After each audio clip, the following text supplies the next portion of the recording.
Yeah, I got the transmission out. It's really funny because this thing is really small. And this input shaft is huge on this thing. It looks like it was made for 1,000 horsepower or something. And this car is only 40 horsepower. And this is the U-joint. This is what they had before they had an open drive line that's totally enclosed. You don't see anything actually turning.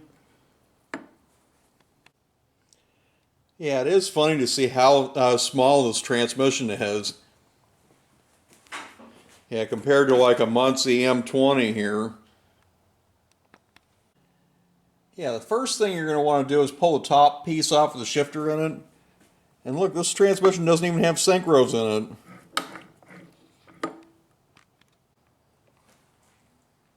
Yeah, and here's the whole transmission taken apart. And I'll show in the video how to put it back together. There's no point on doing both in the video. Yeah, I got all the parts for the transmission cleaned up. What I'm going to try to get the customer to buy is a rebuild kit, and that comes with everything brand new. Gears, shafts, bearings. It needs everything. There's definitely 2 gears are bad. Yeah, so I just got all the parts to rebuild the transmission, and this is what comes in the kit. It doesn't actually come with the 600 weight oil. You have to buy that separate, but it comes with all its other stuff. So the first thing we have to do is put cluster gear in. Yeah, so what we need to do is grease these needle bearings up and put them in there. And the longer one goes on the side with a smaller gear.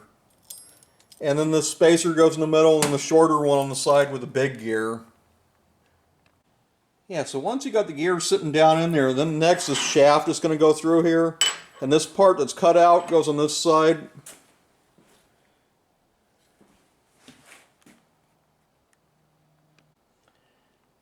And after you just want to line this flat spot up with this other shaft because there's a piece that goes here. So next you want to put this reverse idler gear in. And make sure you put grease on that bushing. I also took and replaced these 2 snap rings off camera here. It came with 2 new ones with the kit. Yeah, so that piece goes on next, and then this piece goes on. But it's probably a good idea to put some gasket sealer on that before this goes on to keep it from leaking. Yeah, so next we're going to put the input shaft together. And this washer goes on here just like this, then the bearing gets pressed on here. The new bearing on this one's shielded, and the original one wasn't, but it won't matter. Oil will still get in there. Yeah, so next this piece goes on here, and there's a groove that it snaps into. And that holds it all together. Okay, so the input shaft is in. Next we can put this cover on, and this part here has to line up with that hole. Yeah, so I got that piece back on there. So next, this snap ring, it goes on here and it just goes up to here.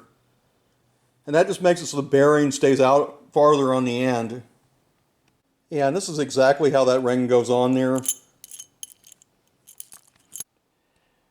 Okay, so this last needle bearing just goes inside the input shaft.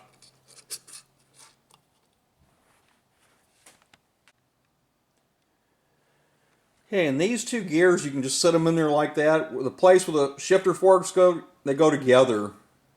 And the larger one, the smaller one goes towards the input shaft. And then we're going to have to take and press that bearing on that shaft, and then we'll put the shaft in. Hey, and this new bearing's sealed on both sides. I'm going to pull the seal out of the side that faces the inside of the transmission so it'll get oil to it. And the other side's better, then it won't have oil leaking out towards the U-joint if I leave the seal on the other side. Yeah, and it's real easy to pop that seal out of there. Hey, so next this washer's got to go on there. And that's going to go on first. Yeah, so that's how that washer goes on there. And the kit did not come with this other thin washer that goes behind the bearing, so I'm going to take it off of this shaft and put it back on the other one. Okay, so the shaft is fully assembled now, so now I'm ready to put it in the transmission. And all we're going to have to do is line it up with these gears. Which it'll go pretty easy. Yeah, so I got this back in here. And this just slid in by hand. I didn't have to hit it with nothing. So it's pretty simple to do this. So next this gasket would go on there, then this piece, and then the U-joint. But I'm going to call it quits for tonight, and tomorrow I'll work on this some more. So next this piece is going to go on, and this grease fitting, it faces down. Yeah, so I got that piece on. So next we have to wire all the heads of these bolts together. Yeah, here it is with the heads of the bolts wired together. So now I'm ready to put the U-joint on here. So now the U-joint's on. So now I'm ready to put the top cover on with the shifter. And that's about it, and then this is done. Yeah, so I got it all back together now. And the kit came with the correct paint to paint this with, so I think I'll paint it back green. It also came with new oil drain and oil fill plugs. So here it is after it's painted. And after the paint dries, I'll put these new oil drain and oil fill plug in it. Yeah, I also painted the bell housing. I just taped the clutch and brake pedal off. I didn't want to have to knock this pin out to take this all apart. Yeah, so here's the transmission finished. Yeah, I'll probably start putting the car back together tomorrow.